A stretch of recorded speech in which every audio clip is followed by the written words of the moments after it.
Indore actor.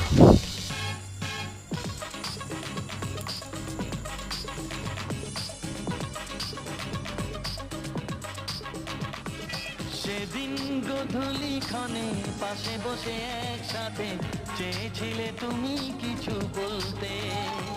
সেদিন গধূলি ক্ষণে পাশে বসে একসাথে চেয়েছিলে তুমি কিছু বলতে। হ্যাঁ তুমি আমায় বলো, তুমি আমায় বলো, তুমি আমায় বলো, তুমি আমায় বলো।